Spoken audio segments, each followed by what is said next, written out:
responsibility that I address you today following my appointment as Administrator of Rivers State by His Excellency President Bola Ahmed Tinubu, GCFR, Commander-in-Chief of the Armed Forces of the Federal Republic of Nigeria. For decades, I have dedicated my life to the service of our great nation.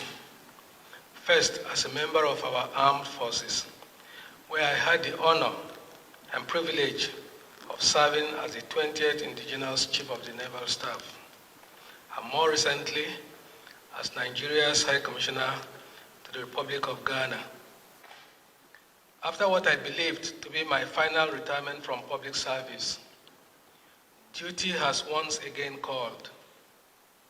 I have answered not for personal ambition, but out of an abiding commitment to the peace, stability, and prosperity of Nigeria as a whole, and more specifically, Rivers State.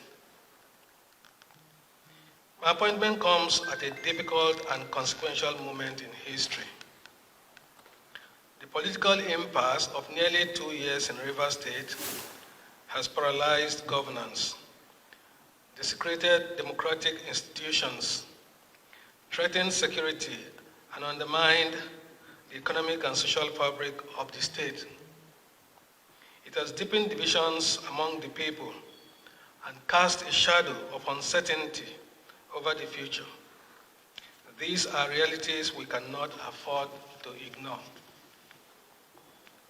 As a son of the Niger Delta, I'm one of you, and I recognize the weight of this moment, the expectations of the people, and the challenges that lie ahead. The uneasy calm that pervades the state is palpable, and I feel the weight of families, young and old, businesses that have made both little and huge investments in Rivers State, uncertain what the immediate future holds. Mr. President's proactive and decisive action to declare a state of emergency and my subsequent appointment is primarily to ensure stability of livelihoods for citizens and residents, restore peace, security, and stability for economic activities to continue to thrive, and avert any disruptions to the way of life of the people of Rivers State. My mandate is clear: to restore law and order, stabilize the polity, and to create the necessary conditions for the full restoration of democratic institutions and representation. This is not a task for one man alone. Success will depend on the collective effort of all Rivers people, elders, political leaders, traditional rulers, faith leaders, youth, women, the media, and civil society. I do not come as a partisan actor, nor as a competitor in the struggles that have brought us to this moment. I come as a servant of the state, entrusted with the solemn duty of restoring peace and order so that Rivers State can move forward once again and reclaim its rightful place as the oil and gas capital of Nigeria, and I dare say Africa. My role here is to ensure that the lives and livelihoods of our people are not held hostage by crisis and instability. Governance is not a solitary endeavor. True stability and renewal requires the collective will of the people. I extend my hand to every son and daughter of Rivers State, regardless of political affiliation, ethnicity, or creed. I urge you to remain law-abiding, peaceful, and optimistic.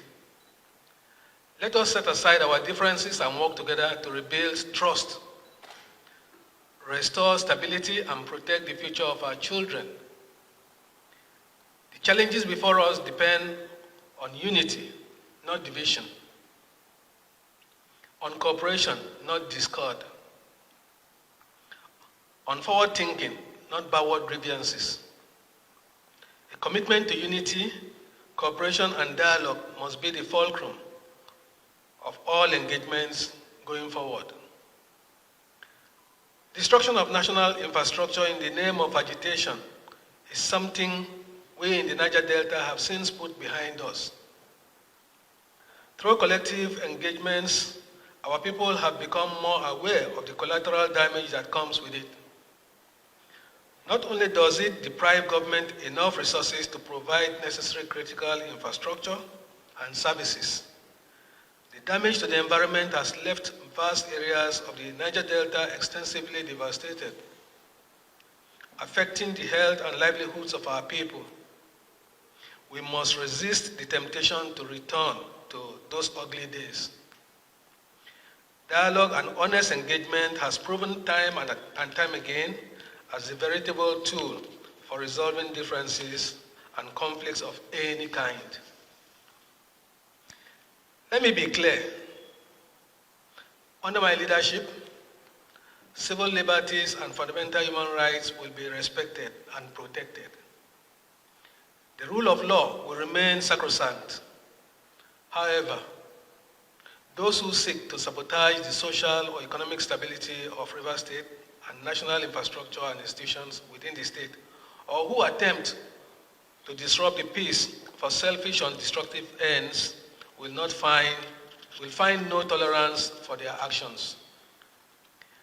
There will be no room for lawlessness, no space for violence, and no patience for actions that threaten our collective well-being. We will not act arbitrarily, but neither will we hesitate to enforce the law where necessary. Let no one be in doubt. We will uphold justice and fairness, but we will also ensure that civil order prevails. I have just concluded my inaugural State Security Council meeting and taken additional briefs from heads of security agencies in the state. I have noted the various reports, initiatives, and concerns, some of which I have given clear directives on specific actions. I have specifically charged them to remain neutral, respect the rights of citizens, and do all within their powers to maintain law and order, while collectively working to de-escalate tensions where they come in contact with such.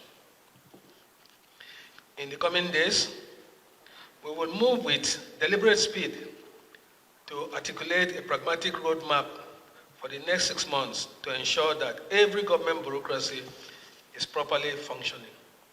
Agencies providing services to citizens and residents are doing so and engage stakeholders as mandated by Mr. President. Our objective will be clear: to restore normalcy, to rebuild public trust, and to lay the groundwork for a stronger and more resilient, democratically governed Rivers State. I ask for your understanding and cooperation. Above all, I ask for your faith in the possibility of a better future, one built on peace, stability, and shared progress. I want to thank Mr. President most sincerely for the confidence reposed in me and for entrusting my humble self with this delicate national assignment. Worthy of thanks are the leadership and members of the 10th National Assembly who have graciously approved Mr. President's state of emergency proclamation for Rivers State. The approval gives full effect for my appointment as administrator of Rivers State. I will draw on my training, knowledge, experience, and dedication to ensure that the essence of this historic decision is achieved. I will have to work closely with the National Assembly under the guidance of Mr. President. Consequently, I hope to continue to count on their support and cooperation throughout this assignment. While abiding faith in God, together we will overcome these challenges. Together, we will restore the dignity and the greatness of the Garden City, Rivers State.